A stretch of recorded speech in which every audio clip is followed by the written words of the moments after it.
శారదా చంద్రమౌళీసం రత్నగర్భగణేశ్వరం శంకరంచ ఋష్యశృంగేశం తుంగాం లోకగురూన్ భజే. ఉభయ జగద్గురువుల యొక్క పాదపద్మాలకి నమస్కారం చేసుకుంటూ, అలాగే నాకు ఈ జ్యోతిష విద్యను నేర్పిన గురువర్యులు జ్యోతిష బ్రహ్మ కీర్తిశేషులు శ్రీ ఈరంకి సూర్యనారాయణమూర్తి గారు, సూర్యశ్రీ దైవజ్ఞి గారి యొక్క పాదపద్మాలకి నమస్కారం చేసుకుంటూ, ఓం శ్రీ మహాగణాధిపతే నమః, శ్రీ గురుభ్యో నమః, హరి ఓం. వీక్షకులందరికీ నమస్కారం. ఆగస్ట్ మాసమందు ఏ విధమైనటువంటి గ్రహస్థితి ఉండబోతూ ఉన్నది, అలాగే ఆగస్టు నెలలో ఉండేటువంటి కుజగ్రహ మార్పు లేదా శనేశ్వరుని యొక్క వక్రగతి ఫలితము లేదా రవిగ్రహ మార్పు ఇత్యాది ఫలితాలు ద్వాదశ రాశుల మీద ఏ విధమైనటువంటి ప్రభావాన్ని చూపించబోతూ ఉన్నాయి, లేదా ఆ నెల రోజుల పాటు ఏ విధమైనటువంటి గ్రహస్థితి వల్ల ద్వాదశ రాశుల వారు ప్రభావాన్ని పొందబోతూ ఉన్నారు అనేటువంటి విషయాన్ని చాలా క్లుప్తంగా ఈ వీడియో ద్వారా తెలుసుకునేటువంటి ప్రయత్నం చేద్దాం. ముఖ్యంగా ఈ శాస్త్ర సంబంధమైనటువంటి విషయాన్ని అతి పురాణ గ్రంథమైనటువంటి గోచార దర్శిని వంటి ఉత్కృష్టమైనటువంటి గ్రంథం ఆధారంగా పూర్తి శాస్త్ర ప్రమాణాలతోటి ఈ విషయాలన్నింటినీ కూడా చెప్పడం జరుగుతూ ఉన్నది.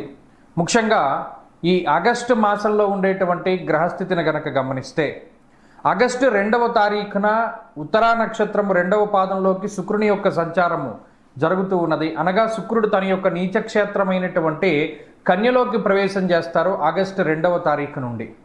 తదుపరి మాసం అంతా కూడా ఆయన అక్కడే సంచారం చేస్తారు. అలాగే 3వ తారీఖున మృగశిర నక్షత్రం 3వ పాదంలోకి కుజుని యొక్క సంచారం జరుగుతుంది. అనగా మిథున రాశిలోకి కుజుని యొక్క సంక్రమణం జరిగి ఆ నెలంతా కూడా కుజుడు అదే రకంగా ఆయన సంక్రమణం చేస్తూ ఉంటారు. అలాగే 18వ తారీఖున సూర్యుని యొక్క మార్పు, ఇప్పటి వరకు కర్కాటక రాశిలోకి ఆయన యొక్క సంచారం సాగింది.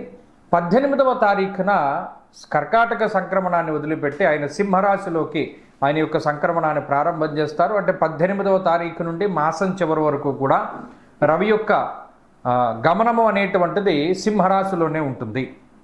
ఆ తదుపరి మాసం చివరిలో 23వ తారీఖున మఖా నక్షత్రం 1వ పాదంలోకి బుధుని యొక్క సంచారం జరుగుతుంది. అంటే ఈ మాసంలో చాలా రోజుల పాటు కర్కాటక రాశి అందే సంక్రమణం చేసినటువంటి బుధగ్రహము నెలాఖరులో 23వ తారీఖున సింహంలోకి మారుతారు. అయితే ఈ మాసంలో గురుడి యొక్క స్థితిగతులన్నీ కూడా కర్కాటక రాశిలోనే ఆయన యొక్క సంక్రమణం సాగుతూ ఉన్నది కాబట్టి ఫలితాలన్నీ కూడా అక్కడి నుండి తీసుకుంటాం. అలాగే శనేశ్వరుని యొక్క స్థితి వక్రగతిలో ఉన్నది. ఆయన మీనరాశి యందు వక్రించి సంచారం చేస్తూ ఉన్నారు. ఆ ఫలితాలను దృష్టిలో పెట్టుకోవాలి. కుంభరాశి యందు రాహు ఉన్నారు. అలాగే సింహమందు కేతుగ్రహం ఉన్నటువంటి పరిస్థితుల్లో ద్వాదశ రాశులపైన ఈ గ్రహస్థితి ఆగస్టు మాసమందు ఏ విధంగా ప్రభావాన్ని చూపించబోతూ ఉన్నది. మరీ ముఖ్యమైనటువంటి విషయం, ఆగస్టు మాసంలో మనకి అనగా భారతదేశానికి ప్రత్యేకించి కనబడేటువంటి గ్రహణములు కానీ లేదా మరి ఏ ఇతరమైనటువంటి దుర్నిమిత్తములు కూడా కనబడడం లేదు. కావున ఎటువంటి గ్రహణ నియమాలు కూడా మనం పాటించవలసినటువంటి అవసరం లేదు. ఈ విషయాలను కూడా మనం దృష్టిలో పెట్టుకోవాలి. ఇక ఫలితాల విషయాన్ని మనం చూద్దాం. ధనురాశి వారికి ఆగస్టు మాసం ఫలితాలను కనుక మనం పరిశీలన చేస్తే, శనేశ్వరుని యొక్క వక్రగతి దాని మీదే దృష్టి ఉంటుంది. అటు తృతీయమందు రాహువు, శనేశ్వరుని యొక్క వక్రస్థితి, ఇవి రెండు కూడా పర్వాలేదు, మధ్యస్థమైనటువంటి ఫలితాలను ఇవ్వడాన్ని గమనించవచ్చును. ఇప్పటి వరకు యోగించినటువంటి కుజుడు ఆయన 6వ స్థానం నుండి 7వ స్థానానికి వెళ్ళిపోయారు. ఆయన తాలూకు అనుగ్రహం లేదు. అలాగే అష్టమంలోనే రవి, గురు, బుధులు వీరందరూ కూడా ఉన్నారు. శుక్రగ్రహం కూడా అనుకూలంగా లేదు. అంటే దాదాపుగా గోచారంలో ఫలానా గ్రహం అనుకూలంగా ఉంది అని చెప్పడానికి సావకాశం లేదు. ఎప్పటి వరకు దాదాపుగా 18వ తారీఖు దాటిన తర్వాత మరలా రవి 9లోకి వెళతారు. 9లో కూడా రవికి అంత అనుకూలత లేదు. ఏమంటే ఈ అన్ని ప్రతికూలంగా ఉన్నాయని చెప్తున్నారు ఏంటంటే, మిగతా వాళ్ళు ఏమో అలా ఉన్నాయి ఇలా ఉన్నాయని చెప్తూ ఉన్నారని ఇక్కడ ప్రమాణపూర్వకంగా మనం తీసుకోవాలి. సప్రమాణంగా మనం గోచారాన్ని చూసినప్పుడు అర్ధాష్టమ శని వక్రించడం వల్ల అదేం పెద్ద ప్రయోజనం ఏమీ కలగదు. ఎందుకంటే తినబోతూ రుచి ఎందుకు అన్నట్టు ఇది మీకు తెలుస్తుంది. కాకపోతే ఉన్నది నేను చెప్పేస్తున్నాను సంక్షిప్తంగా. రాహు వల్ల ఉపయోగం లేదు. కుజుడు యోగించే గ్రహం కాస్త 6లో ఉన్న ఆయన 7మంలోకి వెళ్ళిపోవడం వల్ల ఇప్పటి వరకు ఉన్న మానసిక బలమో లేకపోతే ఇప్పటి వరకు ఉన్న ధైర్యమో అది కూడా కొంత తగ్గిపోతూ ఉంటుంది. దేనివల్ల అనేది తెలియదు. పోనీ ఫలానా వాడు మనల్ని భయపెడుతున్నాడా అంటే కాదు, ఉత్తినే తగ్గిపోతుంది. ఎక్కడికైనా వెళ్ళడానికి భయపడతారు, 10 మందిలో మాట్లాడడానికి భయపడతారు, లేదా ఏదైనా ఒక ఒపీనియన్ చెప్పడానికి భయపడతారు. దానికి కారణం అన్నది ఏది ఉండదు. కమ్యూనికేషన్ వ్యవస్థ మీద అది ప్రభావాన్ని చూపెడుతుంది. ఎవరితో మాట్లాడడానికి పెద్ద ఇష్టపడరు.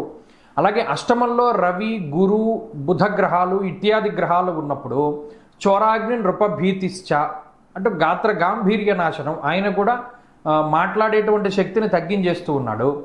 అలాగే దుర్దోష శత్రు సంవాదో గమనం యథ, ప్రయాణాలు చేయడం వల్ల అలసిపోవడం, అనవసరమైన ఖర్చులు పెట్టడం, అరే మనం ఇది అనవసరంగా చేశాము అనేటువంటి భావన మనకి ఏదైనా పని చేసేసిన తర్వాత కలుగుతూ ఉండడం ఇత్యాది విషయాల ద్వారా ఈ మాసంలో అంత బలం లేదు అనేటువంటి విషయాన్ని సరే యథావత మీరు చూచాయిగా మనం గుర్తుపెట్టుకోవాల్సింది ఏంటి అంటే మాసంలో బలం లేదు. మరి ఏం చేయమంటారండి, మా ధనురాశి వాళ్ళ మీద గ్రహాలు పగబడుతున్నాయి కదా అని అంటే, ఒక్కొక్కసారి కాలం కొంత వ్యతిరేకంగా ఉన్నప్పుడు అరటిపండు తిన్నా పన్నీరు ఇవ్వబోతుంది, దానికి ఏం రీజన్ ఉండదు. ఇది గతంలో కూడా మనం చెప్పుకున్నాం.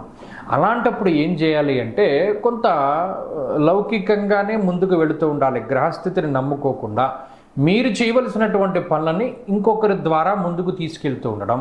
మీ కుటుంబ సభ్యుల్లో ఎవరో ఒకళ్ళది బాగుంటుంది, అందరివి ధనురాశులు అయితే ఉండవు కదా, ఇంకొకళ్ళది బాగున్నటువంటి వారితోటి వ్యవహారాల్ని ముందుకు నడుపుకుంటూ వెళ్ళడం, ఇంకొకళ్ళ గ్రహస్థితి బాగున్నటువంటి వారితోటి ఎక్కువగా తిరుగుతూ ఉండడం, మీది వాళ్ళకి అంటుకోకపోయినా వాడిది మీకు అంటుకుంటుంది. కాబట్టి ఈ విషయాలను అలాగే మన గ్రహస్థితి తాలూకు వ్యతిరేకతల్ని మనం ఎలా తగ్గించుకోవాలి అంటే పరమేశ్వరుడు మాత్రమే తగ్గించగలడం. పరమేశ్వరుడు అంటే శివుడు అని కాదు, విష్ణుమూర్తి అని కాదు, పరమాత్మ. అది మీరు ఏ రూపంలో ఆరాధన చేసినా ఆయన పలుకుతాడు. కాబట్టి శివారాధన చేసేవాళ్ళు శివారాధన చేయవచ్చు, విష్ణు ఆరాధన చేసేవాళ్ళు విష్ణు ఆరాధన చేయవచ్చు, అమ్మవారి ఆరాధన, గణపతి ఆరాధన, సుబ్రహ్మణ్య ఆరాధన ఏదైనా చేయవచ్చు. ఏదో ఒకటి చేయండి. అన్నీ కలిపి కలగాపులగం చేసేస్తే ఒకడేమో సోమవారం ఒక దేవుణ్ణి, మంగళవారం ఒక దేవుణ్ణి, బుధవారం చేయొచ్చు, దానివల్ల తప్పులేదు. కానీ దేన్ని పట్టుకుంటున్నాం అనేటువంటి దాని మీద ప్రాముఖ్యత. మీ గ్రహస్థితికి సరైనటువంటి దైవం ఎవరు అంటే చక్కగా లక్ష్మీ నరసింహస్వామి వారి యొక్క ఆరాధన చాలా మంచిది. ఎందుకంటే మనం విష్ణు ద్వాదశనామ స్తోత్రం అని ఒక స్తోత్రం ఉంటుంది, చక్కగా అది చదువుకోండి ప్రతిరోజు. అప్పుడు ఎక్కడెక్కడ ఏ రకంగా పరమాత్మని ధ్యానించాలో అందులోనే చెప్పేస్తారు. విష్ణు ద్వాదశనామ స్తోత్రము అది చదవండి. ధనురాశి వారికి ఈ మాసంలో ఆ గ్రహస్థితి నుండి బయటపడడానికి అది చాలా గొప్పగా ఉపయోగపడుతుంది.